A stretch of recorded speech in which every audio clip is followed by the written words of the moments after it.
श्री शिवाय नमस्तुभ्यम। पूज्य गुरुजी पंडित प्रदीप मिश्रा जी की कथा श्री प्रसूति शिव महापुराण कथा का आज तीसरा दिन, जो कि देपालपुर मध्य प्रदेश में चल रही है। उसमें गुरुजी ने बताया कि मात्र तुलसी के क्यारे में दिया कैसे जला देने पर, कब जला देने पर हमारे घर में कभी भी लक्ष्मी की कमी नहीं होगी। उसमें गुरुजी ने बताया कि प्रत्येक नारी, प्रत्येक स्त्री को औषधि का कार्य करते हैं माता विहरणी और माता आश्कनी का नाम। गुरुजी ने बताया कि जो लोग मंदिर नहीं जा सकते, जो लोग एक लोटा जल नहीं चढ़ा सकते प्रतिदिन मंदिर में जाकर, उन्हें क्या करना चाहिए। सारी जानकारी एक एक करके हम वीडियो में बताएंगे। गुरुजी कहते हैं कि नारी का रजो धर्म से जुड़ी कोई तकलीफ होती है तो केवल एक बार हाथ में जल लेकर माता अश्कनी का नाम लेकर उसी जल को जो हाथ में लिया है उसी जल का पान कर लेती है तो रोजो धर्म से जुड़ी हुई जो दुख होते हैं, जो परेशानी होती है, वो खत्म हो जाती है। गुरुजी कहते हैं यदि गर्भाशय में गांठ भी हो जाए तो दवा कराओ, डॉक्टर को दिखाओ, तभी पता चलेगा कि ये गांठ गली है कि नहीं गली है। लेकिन यदि गर्भाशय में गांठ भी है, डॉक्टर कह रहा है कि ऑपरेशन कराना पड़ेगा, तो माता अश्कनी का नाम लेकर, दक्ष प्रजापति की पहली धर्मपत्नी, उनका नाम लेकर और उसी हाथ में जल लेकर नाम लेना है और उसी जल का आचमन कर लेना है बस। और जो गांठ है हमारे गर्भाशय में, जो गांठ होती है या जो धर्म से जुड़ी कोई तकलीफ होती है, वो खत्म होना शुरू हो जाती है। गुरुजी कहते हैं कि प्रत्येक नारी को हमेशा ये नाम याद रखने चाहिए, माता विहरणी और माता अश्कनी का नाम। ये दोनों एक ही माता के नाम हैं, लेकिन दोनों नाम अलग है, लेकिन माता दोनों एक ही हैं। गुरुजी कहते हैं कि आंवले का वृक्ष, वट का वृक्ष, पीपल का वृक्ष, केले का वृक्ष, समी का वृक्ष, इन वृक्षों के नीचे से कोई जब निकल के भी जाता है और एक बार भी भगवान का नाम ले लेता है तो उसे अश्वमेध यज्ञ करने का फल मिल जाता है।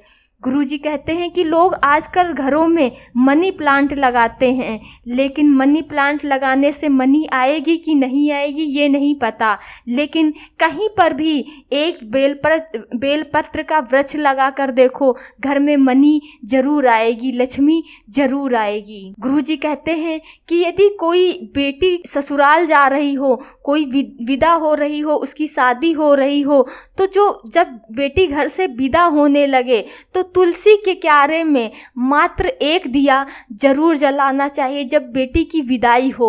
और जब बहू जो है घर में प्रवेश करे अपने ससुराल में, विदाई से ससुराल में शादी के पहले दिन ही जब प्रवेश करे, विदाई से जब जाए, तो सबसे पहले उसे तुलसी के क्यारे में एक घी का दिया भरा हुआ जलाना चाहिए। यदि ऐसा करती है तो उसके ससुराल में भी कभी भी धन की, लक्ष्मी की कमी नहीं होती है और उसके मायके में भी धन की, लक्ष्मी की कभी कमी नहीं होती है। गुरुजी कहते हैं कि ये जो उपाय है ये सिर्फ वैशाख के महीने में करना है। संतान प्राप्ति के लिए एक मिट्टी का पात्र लेना है, मिट्टी का छोटा सा कलश लेना है और उसके ऊपर हमें तांबे का कलश, तांबे का लोटा रख लेना है और माता प्रसूति, दक्ष प्रजापति और माता विहरणी का नाम लेना है।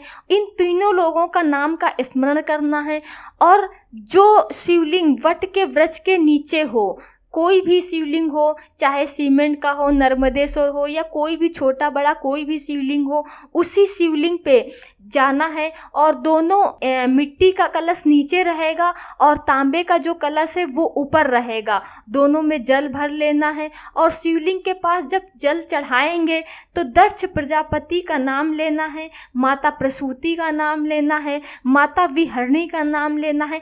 इन तीनों लोगों का नाम लेकर सीधे हाथ में मिट्टी का पात्र रखना है। जो मिट्टी का लोटा है, मिट्टी का पात्र जिसमें हम जल लेकर गए हैं, वो सीधे हाथ में रखना है और जो तांबे का लोटा है, तांबे का कलश है, उसे हमें उल्टे हाथ में रखना है और धीरे धीरे हमें जल को समर्पित करना है शिवलिंग पर और उसी जल का जो है वट के वृक्ष के नीचे ही उसको हमें पी लेना है। लेकिन इस उपाय में पति और पत्नी दोनों को साथ में जाना है। गुरुजी कहते हैं उसी जल को पीते पीते वक्त संतान की कामना कर लेनी है। गुरुजी कहते हैं कि जब कोई संतान की कामना करता है वैशाख महीने में मिट्टी के पात्र में कलश लेकर और ये तीनों नाम ले लेता है तो महादेव उसे संतान दे देते हैं। लेकिन ये उपाय सिर्फ वैशाख महीने में सोमवार के दिन यानी कि कल भी कर सकते हैं, परसों भी कर सकते हैं, प्रदोष है प्रदोष के दिन कर सकते हैं, शिवरात्रि आ रही है उसके बाद शिवरात्रि में भी कर सकते हैं। लेकिन ये उपाय जो है वो सिर्फ वैशाख के महीने में ही करना है। गुरुजी कहते हैं कि जो लोग मंदिर नहीं जा सकते, जल भी नहीं चढ़ा सकते, तो उनसे मेरा यही निवेदन है कि जहाँ पर बैठकर वो बात करते हैं चार लोगों से, उस समय पर उनके मुख से निकलना चाहिए कि मैंने शिव महापुराण में सुना है कि भगवान शंकर दुनिया के लोगों के भंडार भर रहे हैं। गुरुजी कहते हैं यदि एक बहू भी घर के दरवाजे पर घर के बाहर बैठकर सास की बड़ाई करती है तो सास उसको भी गले से लगा लेती है, सुनती है कि ये मेरी प्रशंसा कर रही है, ये मेरी बड़ाई कर रही है। जब किसी व्यक्ति की हम बड़ाई करते हैं, प्रशंसा करते हैं तो वो प्रसन्न होता है। उसी तरह शिव महापुराण का गुणगान करते हैं, शिव जी का गुणगान करते हैं तो महादेव भी हमें गले से लगा लेते हैं। गुरुजी कहते हैं कि शिव महापुराण का गुणगान जो करता है, जो शिव महापुराण की बात करता है, जो शिव चर्चा करता है, उसकी शिव जी पूरी दुनिया में उसकी चर्चा करा देते हैं। वीडियो को लाइक ज़रूर कीजिएगा, चैनल को सब्सक्राइब ज़रूर कीजिएगा।